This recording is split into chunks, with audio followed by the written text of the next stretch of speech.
Hi எல்லாருக்கும் வணக்கம். இது நாங்கள் உங்கள் மனுப்பிரபா லைஃப் ஜர்னி வித் சாய்மா. இன்றைக்கி இந்த வீடியோவில் என்ன பார்க்க போகிறோம் அப்படின்னு பார்த்தீங்கன்னா, காலையிலேருந்து நாங்கள் நைட் வரைக்கும் என்னெல்லாம் பண்ணுறோம் அப்படிங்கிறதையும் அண்டு கவுச்சு சாப்பிடாம கோவிலுக்கு போகலாமா, அவர் கவுச்சு சாப்பிட்டுட்டு போகலாமா, சாப்பிட்டுட்டு போனால் என்ன நடக்கும், ஏதாச்சும் இருக்கா, இதெல்லாம் நீங்கள் நம்புறீங்களா அப்படின்னு கேட்டிங்கன்னா அதுக்கான வீடியோ தான் இந்த ஃபுல் வீடியோ. பட் இதை பிளான் பண்ணிலாம் எடுக்கல, பட் வாய்ஸ் கொடுக்கும் போது இதெல்லாம் கொஞ்சம் சொன்னால் நல்லாயிருக்கும்னு தோணுச்சு. ஸோ அதெல்லாம் தான் நம்ம இந்த வீடியோவில் பார்க்க போகிறோம். இன்றைக்கி ஒன்றா உட்காந்து சாப்பிட்டோம், கோவிலுக்கு போனோம், பார்க்குக்கு போனோம். ஸோ அது எல்லாமே நான் ஷேர் பண்ணுறேன். அண்ட் ஆடி பூரம் அன்னைக்கு நம்ம கோவிலுக்கு போயிருந்தோம், அந்த வளையல் பூஜைலாம் நடந்துச்சு. ஸோ அங்கேருந்து வளையல்லாம் நாங்கள் வாங்கிட்டு வந்திருக்கோம். அதையெல்லாம் தான் நம்ம இந்த வீடியோவில் பார்க்க போகிறோம். ஸோ வாங்க வீடியோக்குள்ளே போகலாம். இப்போ நம்ம அரைச்சி எடுத்துகிட்டு வந்த சத்து மாவு வந்து ரெடி. சூப்பராக இருக்குக்கா. அப்புறம் சுக்கில் போட்டிருக்கோம்ல, அந்த ஸ்மெல் சூப்பராக இருக்குது. ஸோ இதில் வந்து நம்ம இப்போ ஒரு 2 ஸ்பூன் போல் காய்ச்சறதுக்காக எடுத்துக்க போகிறோம். இது வந்து நல்லா நான் ஆற வச்சுட்டேன், எல்லாத்தையுமே வந்து ஈவனாக ஸ்ப்ரெட் பண்ணியும் விட்டுட்டேன். ஸோ இதுக்கப்புறம் எதுவும் பண்ண வேணாம், ஸ்டோர் பண்ணி மட்டும் வச்சுக்கணும். ஸோ இதுக்கப்புறம் நான் யார் யாருக்கு கொடுக்கணுமோ அது எல்லாமே பேக் பண்ணணும். அதுக்கப்புறம் நம்ம பார்க்கலாம். இன்றைக்கி வந்து நான் ஒரு 2 ஸ்பூன் எடுத்திருக்கேன், ஏன்னா பாப்பாவுக்கும் எனக்கும். பாப்பாவுக்குனா 1 ஸ்பூன் போதும், எனக்கு 2 ஸ்பூன். இப்போ இதை வந்து தண்ணி ஊற்றி காய்ச்சி எடுத்துக்கலாம், வேறு ஒன்றுமே கிடையாது. எப்படி காய்ச்சறன்றதை வாங்க வீடியோக்குள்ளே போய் பார்க்கலாம்.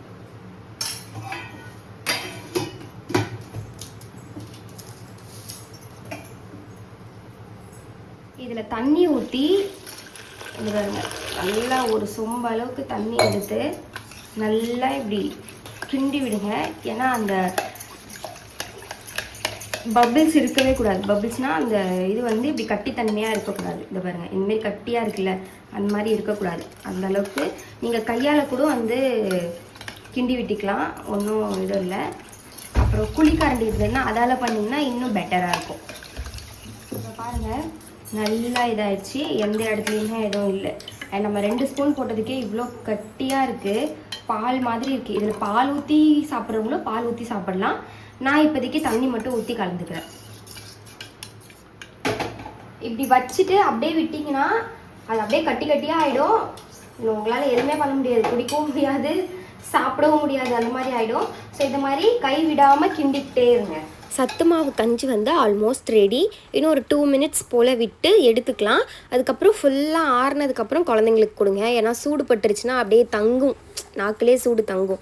ஸோ அதனால் நல்லா சூடு ஆறுனதுக்கப்புறம் கொடுங்க. அண்ட் இது வந்து நானாக என் கையில் வந்து ப்ரிப்பேர் பண்ண சத்து மாவு. கூடிய சீக்கிரம் சத்து மாவு வீடியோ உங்களை வந்து சேரும். ஸோ இது வந்து எப்படிலாம் பண்ணியிருக்கேன், ஏன் பண்ணியிருக்கேன் அப்படிங்கிறது எல்லாமே அந்த வீடியோவில் நான் ஷேர் பண்ணியிருக்கேன். கண்டிப்பாக அந்த வீடியோ பாருங்கள். அது வரதுக்கு இன்னும் ஒரு சில நாள் ஆகும், ஏன்னா இன்னும் நான் கான்டாக்ட் நம்பர்லாம் வாங்கலை. ஸோ அதனால் எனக்கு கொஞ்சம் நாள் ஆகும். ஸோ சத்து மாவுக்கு எதுக்குமா உனக்கு கான்டாக்ட் நம்பர் அப்படின்னு நீங்கள் கேட்பீங்க. ஸோ சத்து மாவு வந்து சேல்ஸ் பண்ணலாம் அப்படின்னு ஒரு ஐடியா இருக்குது. ஸோ அதனால் அண்ட் எதுக்குமா உனக்கு இந்த விபரீத வேலை அப்படிலாம் கேட்டிங்கன்னா அந்த வீடியோவில் நான் டீட்டெயில்டாக சொல்லியிருக்கேன். ஸோ இது சின்னவங்கலேருந்து பெரியவங்க வரைக்கும் யார் வேணால் குடிக்கலாம், எக்ஸப்ட் இந்த கர்ப்பிணி பெண்கள், ப்ரெக்னென்ட் லேடி, ஏன்னா இதில் நம்ம எள்ளு சேர்த்துருக்கோம் அதனால். ஸோ காலையில் எழுந்தவுடனே நானும் பட்டும் வந்து இதை அருந்தி விட்டு தான் வந்து கடைக்கு போனோம் சிக்கன் எடுக்கிறதுக்காக. அதுக்கப்புறம் ஒரு சிக்கன் 65 மசாலா வாங்கிட்டு அப்படியே கறி எடுத்துக்கிட்டு வீட்டுக்கு வந்தாச்சு. ஸோ இது எப்படி செய்யறதுன்னு பார்த்துடலாமா? இன்றைக்கி ஈஸியாக வந்து லஞ்சை முடிச்சிடலாம் அப்படின்னு சொல்லிட்டு கர்ட் ரைஸ் அண்ட் சிக்கன் 65 தான் போடலான்னு இருக்கேன். ஸோ சிக்கன் 65க்கு உப்பு அண்ட் சிக்கன் 65 மசாலா, அதுக்கப்புறம் பார்த்திங்கன்னா 1/2 லெமன், 1 முட்டை, எக்கு, அதுக்கப்புறம் கார்ன்ஃப்ளவர். அரிசி மாவு போடுறதுனா இருந்தாலும் அரிசி மாவு போட்டுக்கலாம், டேஸ்ட் நல்லா தான் இருக்கும். பட் நான் இன்றைக்கி வந்து கார்ன்ஃப்ளவர் தான், ஏன்னா கெட்டியாக பிடிச்சிக்கும், அதனால் கார்ன்ஃப்ளவர் சேர்த்துருக்கேன். ஸோ இது எல்லாத்தையுமே வந்து நல்லா பிசைஞ்சு ஒரு 1/2 hour to 1 hour நல்லா ஊறிச்சுன்னா இன்னும் நல்லாயிருக்கும், ஏன்னா அந்த சிக்கன்லலாம் வந்து எல்லாமே சேர்ந்து சூப்பராக இருக்கும். ஸோ இது எல்லாத்தையுமே ரெடி பண்ணிவிட்டு எங்கள் அம்மாவுக்கு கால் பண்ணால் எங்கள் அம்மா இன்னும் வேலையிலேருந்தே வரலன்னு சொன்னாங்க. சரி ஓகே, அவங்களுக்கும் நம்மளே சமைச்சிடலாம், ஏன்னா நான் கால் பண்ணும் போதே வந்து 12:30. ஸோ அதுக்கப்புறம் அவங்க வந்து சமைச்சு சாப்பிட்டு ஈவன் எங்கள் அப்பா வேறு நடுவில் வந்துட்டு போயிட்டார் எங்கள் வீட்டுக்கு. இன்னும் அம்மா வரலன்னு சொல்லிட்டு. சரி அதுக்காக வீட்டில் என்ன இருக்குதுன்னு பார்த்தேன், கருவாடு ரொம்ப நாளாக அப்படியே இருந்துச்சு. அண்ட் கருவாடு வந்து நனைஞ்சிருச்சு, அதனால் சரி அதை இன்றைக்கி செஞ்சு முடிச்சிடலாம் அப்படின்னு சொல்லிட்டு புளி எடுத்து ஊற வச்சுட்டேன். கருவாடு வந்து கழுவி எடுத்துக்கிட்டேன். ஸோ அதுக்கப்புறம் எல்லாமே அரிஞ்சும் எடுத்துக்கிட்டேன். கத்திரிக்காய் மட்டும்தான் எங்கள் வீட்டில் இன்றைக்கி இருந்துச்சு. ஸோ கத்திரிக்காய் கருவாடு குழம்பு. ஸோ கத்திரிக்காய் கருவாட்டு குழம்பு எப்படி வைக்கணும் அப்படின்னு பார்த்தீங்கன்னா, வெங்காயம் தக்காளி இது மட்டும்தான். வடகம் இருந்தால் இன்னும் சூப்பராக இருக்கும். ஸோ நம்ம ஆல்ரெடி வீட்டில் வந்து வடகம் ரெடி பண்ணி வச்சுருக்கோம். ஸோ அதனால் எனக்கு கொஞ்சம் ஈஸி. ஸோ ஆல்ரெடி சாதம்லாம் வடிச்சிட்டேன். சிக்கன் 65 பொரிச்சா சாப்பிட வேண்டியதான். பட்டு அதுக்கப்புறம் வந்து சாதம் வடிக்கிறதுக்கு இன்னொரு இடத்துல வச்சுட்டு அதுக்கப்புறம் வடகம் போட்டு இது எல்லாத்தையும் தாளித்தேன். ஒன்றுமே இல்லை, இதுக்கு வந்து பச்சை மிளகா போடக்கூடாது. நீங்கள் வந்து பண்ணுற தப்பு இதுதான். கருவாட்டு குழம்புக்கும் பச்சை மிளகா போடுவாங்க. ஸோ அது வந்து டேஸ்ட்டே மாற்றி விட்டுரும். அதே மாதிரி கருவாட்டு குழம்புக்கு தக்காளி அரைச்சி ஊற்றவே கூடாது. அது இன்னும் ஒரு மாதிரி இருக்கும். இதுக்கு நடுவில் எங்கள் பட்டுவை பாருங்களேன்.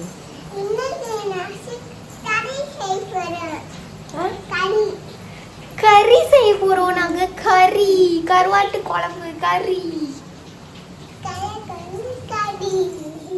தக்காளிலாம் அரைச்சி ஊற்றினா அது ஒரு மாதிரி டேஸ்ட்டில் வரும். அது வந்து கருவாட்டு குழம்பு மாதிரியே இருக்காது. பட் கருவாட்டு குழம்பு அப்படின்னா இதுதான் பக்காவான இது. வடகம் போட்டு வெங்காயம் தக்காளி நல்லா வதக்கணும். சுருளில் அதோடய இப்படி கை வச்சாலே மசீர மாதிரி இருக்கணும் தக்காளி வெங்காயம் ரெண்டுமே.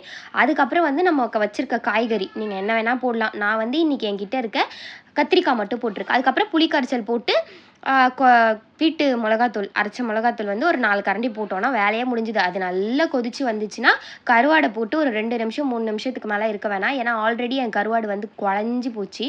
ஸோ அதனால் அதை அப்படியே வந்து போட்டு நிறுத்திடலாம் அடுப்பு. ஸோ சைட் பை சைடு வந்து நான் கடாயும் வச்சுட்டேன்.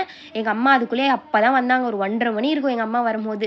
சரி அது வரைக்கும் பசி தாங்க மாட்டாங்கன்னு சொல்லிட்டு சத்து மாவு வந்து அவங்களுக்கும் ரெடி பண்ணி கொடுத்துட்டேன். அவங்களும் சூப்பராக இருக்குது அப்படி சொல்லிட்டு சொன்னாங்க.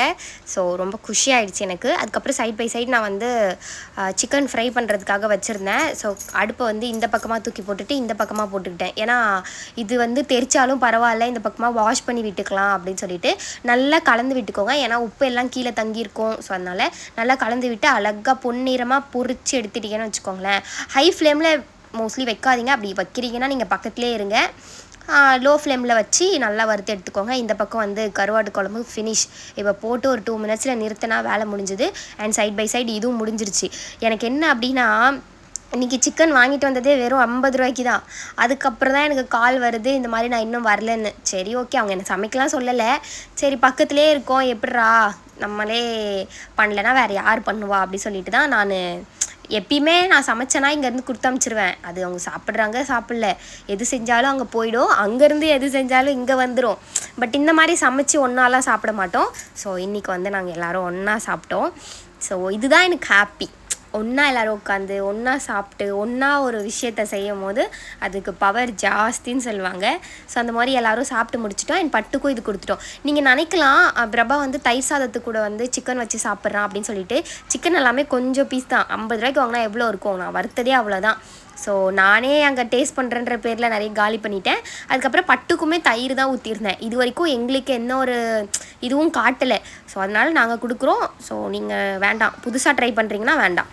அண்ட் நல்லா தூங்கி எழுந்து அதுக்கப்புறம் வந்து நாங்கள் வீடெல்லாம் தொடச்சி பெருக்கி அதுக்கப்புறம் சாமி பூஜை பண்ணலான்ட்டு. ஏன்னா வெள்ளிக்கிழமை மங்களம் பொங்கும் அல்லவா. ஸோ அதனால் வந்து படைக்கிறதுக்கு ரெடி பண்ணிட்டேன். ஸோ எங்கள் வீட்டில் மோஸ்ட்லி இவ்வளோ தான். சாமி படமே வந்து மேலே இருக்க அந்த 5 சாமி படம் இருக்குல்ல சேர்ந்த மாதிரி, அது மட்டும்தான் எங்கள் வீட்டில் வாங்கினது. அதுக்கப்புறம் ஒன்று ஒன்றா எங்களை வந்து சேர்ந்துருக்கு. நாங்கள் எதுவுமே காசு கொடுத்துலாம் வாங்கலை. கோவிலுக்கு போனால் அங்கே எங்களுக்கு கிஃப்டாக கொடுக்கறது நான் ஆல்ரெடி சொல்லியிருப்பேன் ஒரு வீடியோவில். லைக் திருச்செந்தூர் போனப்போ அங்கேருந்து அந்த இது மட்டும்தான் வாங்கியிருந்தோம். அதுவுமே அம்மா எங்கள் மாமியார் கேட்டிருந்தாங்க, அதனால் வாங்கினோம். அவங்களுக்கு ஒன்று எங்களுக்கு ஒன்று அப்படி சொல்லிட்டு அந்த முருகர் ஃபோட்டோ. பக்கத்தில் இருக்கிற அம்மன் வந்து எங்கள் கோவில் பக்கத்துலேயே இருக்க அங்கே இருக்கிற ஐயர் கொடுத்தாங்க. இப்போ புதுசாக வந்து அம்மன் ஃபோட்டோ வந்து எங்கள் மாமியார் வாங்கிட்டு வந்து கொடுத்தாங்க. ஸோ இவ்வளோ தான் எங்கள் வீட்டில் பூஜை ரூமே இவ்வளோ தான். ஸோ இதுக்கப்புறம் மென்மேலும் அது வளரணும். நல்லா ஆணிலலாம் ஃபோட்டோ அடிக்கிற ஐடியா இல்லை, இப்போதைக்கு இல்லை. மேபி ஃப்யூச்சரில் நிறைய ஃபோட்டோஸ் வந்துருச்சு, வேறு வழி இல்லை அப்படின்னா அங்கே வச்சுக்கலாம். ஸோ சாமி படிக்கிறது என்னுடைய வே ஆஃப் இதில் நான் இப்படி தான் பண்ணேன். ஹரிபரியில் பூலாம் இல்லை. ஸோ பூ இருக்கிறத வச்சு அட்ஜஸ்ட் பண்ணி சாமிக்கு வச்சுட்டேன். அதுக்கப்புறம் பார்த்திங்கன்னா வத்தி வேறு இல்லை. ஐயோ இதுக்காக நான் வத்தி வாங்க போகணுமா அப்படி சொல்லிட்டு இருக்கிறத வச்சு படைச்சிருவேன், அவ்வளோதான். அதுக்காக ரொம்பலாம் வந்து இது பண்ண மாட்டேன். அண்ட் நான்வெஜ் சாப்பிட்டுட்டுலாம் படிக்கிறீங்களே, இதெல்லாம் நியாயமா அப்படின்னு கேட்டிங்கன்னா எனக்கு தெரியலங்க. அது நியாயமா அநியாயமாலாம் எனக்கு தெரியல. நான் படிப்பேன். என் வீட்டில் பிரபா கூட அப்பப்போ வந்து இப்போ சம்டைம் வந்து நான் இதெல்லாம் சாப்பிட மாட்டேன் அதெல்லாம் பண்ண மாட்டேன்னு சொல்கிறான். பட் எனக்கு அப்படிலாம் கிடையாது. எனக்கு தெரியும் என்னுடைய மனசு அண்ட் சாமி ஏன் படைக்கிறேன், எதுக்கு படைக்கிறேன் எல்லாமே எனக்கு தெரியும். ஸோ அதனால் எனக்கு வந்து ஆர்கனைஸ்டாக இருக்கிறது பிடிக்கும். இந்த மாதிரி டைமுக்கு ஏந்தி இதெல்லாம் பண்ணணும் அப்படிங்கிறதுலாம் எனக்கு பிடிக்கும். அண்ட் எங்கள் வீட்டு தெய்வத்துக்கும் அப்படியே வந்து சுற்றி போட்டுட்டு எங்கள் வீட்டில் எப்பயுமே ஞாயிற்றுக்கிழமை, வெள்ளிக்கிழமை, செவ்வாய்க்கிழமை படைக்கும் போதெல்லாம் பட்டுக்கு வந்து சுற்றி போட்டுருவோம். ஸோ அதுக்கப்புறம் தான் ஃபுல்ஃபில்டாக இருக்கும். அதுக்கப்புறம் எங்கள் பட்டுக்கு பாருங்களேன் சாமிலாம் வர ஆரம்பிச்சிருச்சு. அம்மா தாயே காளி ஏன்னா பாட்டு போட்டு தான் படைப்போம். அதுக்கப்புறம் படைத்த வாழைப்பழமும் அவளுக்கு தான், படைத்த பாலும் அவளுக்கு தான். ஏன்னா செவ்வாழை நாங்கள் சாப்பிட மாட்டோம். பாலுமே வந்து ஆறின பால் குடிச்சிருவா என் புள்ள. சர்க்கரையே போடலனா குடிப்பா, சர்க்கரை போட்டால் தான் குடிக்க மாட்டா. அதுக்கப்புறம் டைம் ஆகிடுச்சு. ஈவினிங் போல் கோவிலுக்கு போகணுன்னு சொல்லிட்டு ஒரு பிளான் இருந்தது. சரி போயிட்டு வந்துடலாம். ஏன்னா ஆடி பூரம் அப்போ கோவிலுக்கு போயிட்டு வந்தது. அதுக்கப்புறம் நாங்கள் கோயிலில் கூப்பிட்டுருந்தாங்க லைக் வளையல்லாம் எடுத்துகிட்டு போகிறதுக்காக வாங்க அப்படின்னு சொல்லிட்டு. அதனால் டே பிஃபோர் ஃப்ரைடேக்கு பிஃபோர் வந்து தேர்ஸ்டே போனோம். பட் அங்கே கொஞ்சம் கொஞ்சமாக வளையல் வந்து எனக்குடைய கைக்கெலாம் வந்து இல்லை. அதுக்கப்புறம் புதுசாகவே எடுத்துகிட்டு வந்து கொடுத்தாங்க. பட் பூஜை பண்ணதும் நம்மளுக்கு கிடைக்கணும்ல, அதனால் நாங்கள் வெள்ளிக்கிழமையும் கோயிலுக்கு போயிருந்தோம். ஸோ 2 கோயிலுக்கு போனோம். போகிற வழியில் இந்த பார்க்கை பார்த்துட்டு என் பிள்ளை பார்க்குக்கு எனக்கு வேறு கூட்டமே இல்லையா, சரி ஓகே போயிட்டு அப்படியே போயிடுவோம் அப்படின்னு சொல்லிட்டு ஃபஸ்ட்டு பார்க்குக்கு போயிட்டு வேறு ஒரு கோவிலுக்கு போயிருந்தோம். ஆடி பூரத்தன்னைக்கு போன கோவில் கிடையாது, வேறு ஒரு கோவிலுக்கு போயிருந்தோம். ஸோ அங்கே போயிட்டு அதுக்கப்புறம் ஆடி பூரம் நடந்துச்சுல்ல அந்த கோவிலுக்கும் போனோம். ஸோ ஃபர்ஸ்ட் போன கோவிலில் இன்றைக்கி வளையல் இல்லைன்ற மாதிரி சொல்லியிருந்தாங்க. அண்ட் வளையல் வந்து ஆல்ரெடி அம்மன் வந்து வியர் பண்ணியிருக்காங்க. மோஸ்ட்லி வந்து எல்லா கோவில்லையும் வெனஸ்டேவே வந்து ரிமூவ் பண்ணிவிட்டு எல்லாருக்கும் டிஸ்ட்ரிபியூட் பண்ண ஆரம்பிச்சிட்டாங்க. பட் அந்த கோவிலில் வந்து பண்ணல. சரி அதனால் நாங்கள் அப்படியே சாமி கும்பிட்டுட்டு ஒரு அம்மாவுக்கு மட்டும் கொடுத்தாங்க வளையல். அதுக்கப்புறம் நாங்கள் அதை வாங்கிக்கிட்டு அப்படியே இந்த கோவிலுக்கு வந்துட்டோம். வர வழியில் பட்டு வந்து என் கூட வந்தால் நடந்து வந்துட்டு தான் வரா. ஆனால் எங்கள் அம்மா கூட வந்தான்னு வச்சுக்கோங்களேன், ஆயா தூக்கு. என் பிள்ளை வேறு இந்த இடத்துல உண்டியில் காசு போடுறேன்னு சொல்லிட்டு எங்கள் அம்மா பர்ஸே எடுத்துகிட்டு போய் போயிட்டா. டக்குன்னு நான் பார்க்கலன்னா அவ்வளோதான். அதில் ஃபோன் இருக்குது, அதில் நிறைய நம்பர்ஸ் இருக்குது. அதுக்கப்புறம் 100 ரூபா 200 சொல்லிட்டு வச்சுருந்தாங்க அவங்க. அதுதான் பால் வாங்குற செலவு. அதை வேறு எடுத்துகிட்டு போயிட்டா. அதுக்கப்புறம் அதை பிடுங்கி அப்படியே வச்சாச்சு. அதுக்கப்புறம் பார்த்தீங்களா எங்கள் அம்மா கூட வந்து இந்த மாதிரி தான் அட்டகாசம் பண்ணுவாள், நடந்து வரமாட்டா. அதுக்கப்புறம் ஒரு வழியாக நாங்கள் இந்த கோவிலுக்கும் வந்து படைச்சி முடிச்சுட்டு பிரசாதம்லாம் கொடுத்தாங்க. சூப்பராக வாங்கி சாப்பிட்டுட்டு அண்ட் நிறைய வளையல் கொடுத்துருக்காங்க. நான் வீட்டுக்கு போய் அதெல்லாம் என்ன வளையல் எப்படி கொடுத்துருக்காங்க, என்னுடைய சைஸ் என்ன அப்படிங்கிறதுலாம் நான் சொல்கிறேன். இன்னைக்கு கொடுத்த வளையல் எங்கள் தாய்க்கு, சாரி இது எனக்கு கலவை வளையல் எங்கள் அம்மாவுக்கு. இது வந்து இன்னொரு கோவிலில் வந்து கொடுத்தாங்க. ஸோ இது வந்து நேற்று வந்து கோயிலில் கொடுத்தாங்க. இது எங்கள் அம்மாவுக்கு. ஸோ இன்னைக்கு கொடுத்த மாதிரியே எனக்கு நேற்று கொஞ்சம் கலர் டிஃப்ரெண்ட்ல கொடுத்துருக்காங்க. இதுவுமே எங்க அம்மாவுக்கு. என்னுடைய கை வந்து குட்டியா என்னுடைய கை வந்து குட்டியா இருக்கிறதுனால எனக்கு வளையல் இல்லைன்னு சொல்லிட்டு உள்ளேயே போய் எடுத்துட்டு வந்து கொடுத்தாங்க. அதுதான் இப்ப போட்டிருக்கேன். வந்து இந்த செட்டா எனக்கு கொடுத்துட்டாங்க. ஸோ 10 நாளைக்கு தரேன்னு சொல்லியிருக்காங்க. ஸோ அங்கே போய் நம்ம நாளைக்கு வாங்கலாம். ஸோ இதுதான் கோயிலுக்கு போயிட்டு வந்தாச்சு, பிரசாதம் சாப்பிட்டாச்சு, வளையல் எல்லாம் நிறைய வாங்கியாச்சு. அவ்வளவுதான். பிடிச்சிருந்தா சப்ஸ்கிரைப் பண்ணி வச்சுக்கோங்க எங்க சேனலை. அப்பதான் எங்களுடைய வீடியோ உங்களை வந்து சேரும். வாட்சிங்.